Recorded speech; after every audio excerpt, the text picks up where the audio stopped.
જય માતાજી મિત્રો, અત્યારે અમે ધાંગધ્રા તાલુકાના ધ્રુમટ ગામની પાસે આવેલ દ્રૌપદી કુંડના દર્શને છીએ અને દર્શનની દરમિયાન તમે જુઓ અચાનક જે છે વરસાદ ચાલુ થઈ ગયો છે।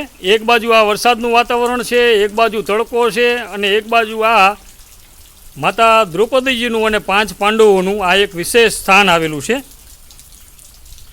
જ્યાં મિત્રો આ પ્રાચીન દ્રૌપદી કુંડ આ તમે જોઈ શકો છો। અતિ પ્રાચીન એવું આ દ્રૌપદી કુંડ, ધૌમ્ય ઋષિની પ્રતિમા। મિત્રો, ધૌમ્ય ઋષિની પ્રતિમા અહીંયા હોવાનું એક મુખ્ય કારણ એ છે કે આ જે બધો જંગલ એરિયા રહ્યો ને એ પહેલાંના સમયમાં ધૌમ્ય ઋષિના વન તરીકે ઓળખીતો હતો અને ધૌમ્ય ઋષિનો જે આશ્રમ હતો એ અહીંથી 2 કિલોમીટરના ગાળે આવેલ ધ્રુમટ ગામની અંદર હતો। આવું આપણને અહીંના લોકમુખે જાણવા મળે છે। અને હવે આપણે મિત્રો 5 પાંડવો, માતા દ્રૌપદી, માતા કુંતાજીની સાથે ગણેશજી અને હનુમાનજીની પણ પ્રતિમા અહીં આવેલી છે। આ પ્રતિમા ક્યાં કોની છે એનું આપણને ખાસ ખબર નથી, પણ જે માહિતી છે એ અમે તમને દર્શાવીએ છીએ। 2 પ્રતિમા જે છે એ ઓળખાય છે। આ છે એ ગણેશજીની પ્રતિમા છે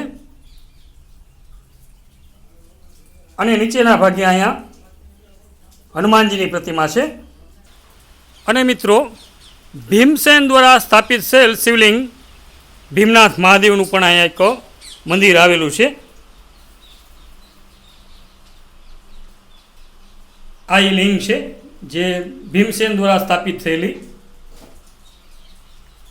આ પ્રાચીન અનેક આવી મૂર્તિઓ બંને સાઈડમાં, આ ઝૂણવાણી સ્ટ્રક્ચર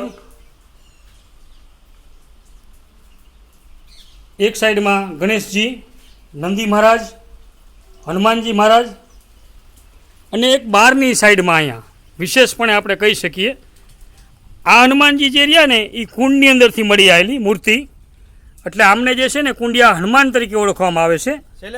અને મિત્રો, આ મેઘધનુષ જે છે એના શેડા બાજુ અહીંયા આ જે સ્થાન રહ્યું ને એ માતા દ્રૌપદીજીના લગ્નના ચોરી મંડપનું છે। તો વિશેષ આવું સ્થાન છે અને એક બાજુ તમે જો મેઘધનુષ છે, એક બાજુ વરસાદ ચાલુ છે, એક બાજુ તડકો છે અને અત્યારે અમે આવા સ્થાનની માથે દર્શને છીએ।